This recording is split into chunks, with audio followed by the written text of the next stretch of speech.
अपने किसी प्रियजन की मृत्यु के बाद क्या उनसे संपर्क करना उचित है? हाल ही में अभी हमारे व्यूवर्स में से एक महिला के पति की मृत्यु हो गई। उनकी शादी अभी जल्दी ही हुई थी और अचानक से पति की मृत्यु हो जाना, जिसे वो बहुत अधिक प्रेम करती थीं, ऐसे में गहरी पीड़ा होना स्वाभाविक है। तो उन महिला ने मुझसे संपर्क किया और वो जिद कर बैठी कि मुझे अपने पति की आत्मा से संपर्क करना है। अब इसके लिए मुझे चाहे कुछ भी करना हो, मुझे कोई विधि बताइए। तो मैंने उनसे कहा कि ये ऐसा नहीं है जैसा आप समझते हो। वो कहती हैं कि ऐसा मेरे साथ ही क्यों हुआ, उनकी अकाल मृत्यु कैसे हो गई और वो भी इतनी कम उम्र में। मैं उन्हें समझाने की कोशिश कर रहा था कि अकाल मृत्यु जैसा कुछ नहीं होता, सब कुछ काल के बंधन में बंधा हुआ है। हाँ, किसी की एक्सीडेंटल मृत्यु हो सकती है, परंतु सभी मृत्यु काल के दायरे में होती है। सब कुछ इस समय में बंधा हुआ है। समय के पार तो केवल एक ही चीज है, वो परम सत्य है। तो किसी अपने प्रियजन की मृत्यु होना, उसका एक भारी दुख होता है, परंतु आपको समझना चाहिए कि मृत्यु तो एक सत्य है, ये तो होनी ही है और हो ही रही है। आपको क्या लगता है कि आप एक दिन मर जाएंगे? नहीं, आप रोजाना मर रहे हैं।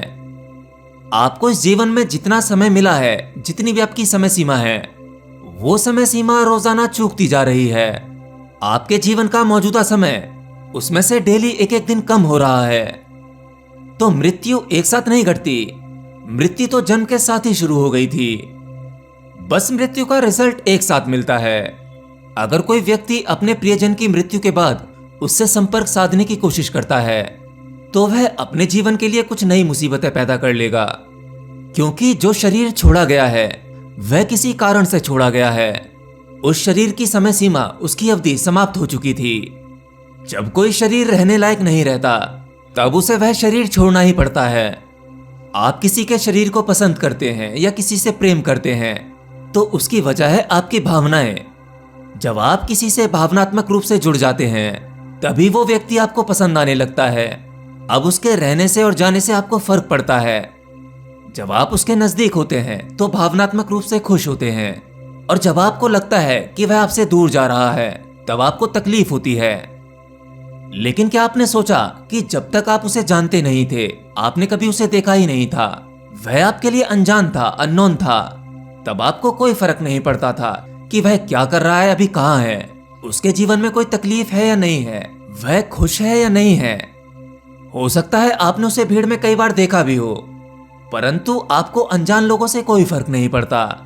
जैसे ही आपकी किसी व्यक्ति विशेष के साथ जुड़ जाती है, तब जाकर वह व्यक्ति आपके जीवन के लिए उपयोगी हो जाता है। तो जब कोई अनजान व्यक्ति मरता है, जिसे आप नहीं जानते, जिससे आपका भावनात्मक रूप से कोई भी संबंध नहीं है, ऐसे व्यक्ति के जाने के बाद आपको कोई फर्क नहीं पड़ता। परंतु जैसे ही आपका कोई अपना जाता है, तो आपका अस्तित्व हिल जाता है। ये सारा चक्कर, ये खेल केवल समझ का है। आप अपने आसपास जितने भी लोगों के संपर्क में रहते हैं, जिन्हें आप अपना कहते हैं, असल में आप उनके साथ अपनी भावनाओं का इन्वेस्टमेंट करते हैं, और वही इन्वेस्टमेंट आपको रिटर्न चाहिए होते हैं। और आपके द्वारा की गई भावनात्मक इन्वेस्टमेंट्स अगर आपको रिटर्न्स नहीं देती, तो आपको तकलीफ होती है। आपको वो सभी फीलिंग्स, वो सभी भावनाएं चाहिए जो आपने अपने पार्टनर के साथ में एक्सपेक्ट की हैं। परंतु आपको इतनी समझ होनी चाहिए, जिस जीव ने जो शरीर छोड़ा है, अब वह वापस नहीं आ सकता। आपको भी उसे वहीं छोड़ देना चाहिए। ये जीवन निरंतर चलता रहता है, ये किसी के लिए नहीं रुकता, और ना ही प्रकृति किसी के लिए नियम बदलती है। अरे भाई, प्रकृति ने आप लोगों के लिए एक अलग व्यवस्था की है। आप सभी वो लोग जो जीवित हैं, आपको इसका आनंद लेना चाहिए। हाँ, जीवन में कुछ उतार चढ़ाव आते हैं, लेकिन हमें प्रकृति के साथ आगे बढ़ते रहना चाहिए। और जब कोई व्यक्ति मरता है, तो उस मृत व्यक्ति के लिए प्रकृति अलग तरह की व्यवस्था करती है। उस जीव को जहां जाना चाहिए, वह वहां प्रस्थान कर लेता है। अब आप उसे वापस अपनी जगह पर क्यों खींच रहे हैं, जो उसके लिए है ही नहीं। अगर मैं आपसे कहूं कि मैं आपको एक ऐसा ध्यान प्रयोग बता सकता हूं, जिससे आप भूतलोक में चले जाएंगे, जहां भूतों का वास है, वो जगह बहुत ही डरावनी होगी, तो क्या आप वहां पर जाना चाहेंगे? आप कहेंगे कि भाई मैं तो जीवित हूं, तो जीवित व्यक्ति के लिए पृथ्वी उचित है, प्रकृति ने हमारे शरीर को इस धरती पर रहने लायक बनाया है। हमें इस शरीर में रहते हुए इसका आनंद लेना चाहिए, लेकिन जब यह शरीर यहीं छूट जाता है, प्रकृति इसे वापस ले लेती है। पृथ्वी तत्व में जाता है, वायु वायु में जाती है, अग्नि अग्नि में जाती है। देखिए, हमारे शरीर जो 5 एलिमेंट्स हैं, 5 तत्व से हमारा जो शरीर बना है, इस शरीर के गिरने के बाद, जिसे आप मृत्यु कहते हैं, शरीर के ये 5 तत्व प्रकृति के 5 तत्व में विलीन हो जाते हैं। प्रकृति ने जो आपको दिया है वह आपसे वापस ले लेती है।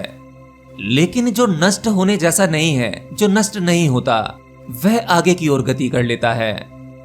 अगर आप किसी जीव से संपर्क करना चाहते हैं तो समझो आप नियमों का उल्लंघन कर रहे हैं, और हो सकता है ये उस जीव के लिए भी पीड़ादायी हो जिससे आप संपर्क करना चाहते हैं।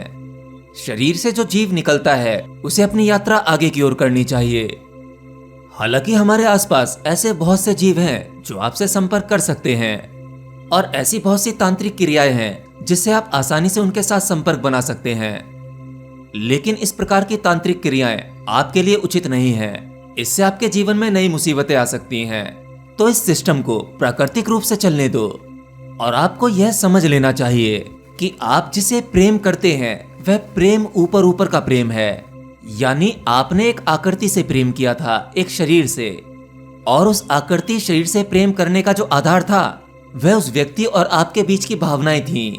तो जिसे आप प्रेम करते हैं, अगर उसकी मृत्यु हो जाती है तो आपको जो तकलीफ होती है उसके शरीर के जाने की तकलीफ होती है। अब आपकी भावना उस शरीर के माध्यम से आपसे कनेक्ट नहीं हो पाएंगी। लेकिन आपको समझना चाहिए कि शरीर का जो ढांचा गिरा है वह तो नश्वर था, आज नहीं तो कल उसे जाना ही था। अरे भाई, आप कहते हैं कि बहुत जल्दी चला गया, थोड़े दिन और रह लेता, कुछ साल और बिता लेता, फिर चला जाता तो शायद इतना दुख नहीं होता। नहीं, आप जिसे प्रेम करते हैं वह कभी भी जाए, आपको उतना ही दुख होगा। लेकिन जो गया है वह शरीर गया है, परंतु जो उस शरीर को ऊर्जा देकर उसे चला रहा था, जिसकी वजह से उस शरीर में भावनाएं थी, गुस्सा था, प्रेम था, एक इंसान जो करता है वह सब कुछ कर रहा था, वह शक्ति कहीं नहीं गई। उस शक्ति को नष्ट करने का कोई उपाय नहीं है। ये दुख कुछ वैसा ही है जैसे आप अपने हाथों से कोई घर बनाते हैं और उस घर में रहते हैं, अचानक से वह घर टूट जाए तो आपको पीड़ा होती है, क्योंकि आपको उससे प्रेम था, वह आपने बनाया था। आपको लगता था कि आप इस घर में जीवन भर रहने वाले हैं, परंतु आपको कभी कभी घर भी छोड़ना पड़ता है। हर एक वस्तु की एक सीमा होती है, एक समय होता है, उसके बाद उसे नष्ट होना ही पड़ता है।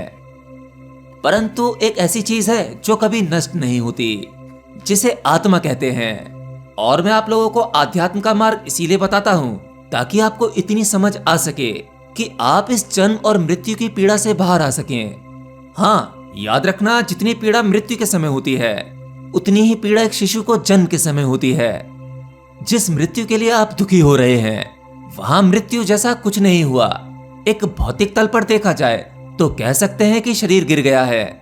आत्मज्ञान एक भीतरी प्रेम है जिसमें भौतिकी चीजों में मोह नहीं रहता, क्योंकि आप उस परम को जान लेते हैं जो अमर है, वही समस्त शरीरों को चला रहा है, वही एक आत्मा सभी के शरीर में है। जब आपको उसका ज्ञान होगा तब आप इस जन्म मरण के चक्कर से बाहर आ जाएंगे। फिर आपको संसार की कोई भी पीड़ा छू नहीं सकती। आप सभी पीड़ाओं और दुखों के पार होंगे, क्योंकि आपके लिए मृत्यु जैसा कुछ होगा ही नहीं, और असल में मृत्यु जैसा कुछ है भी नहीं। जहां एक अज्ञानी के लिए मृत्यु सबसे बड़ा सत्य है, वहीं एक ज्ञानी के लिए मृत्यु सबसे बड़ा असत्य है।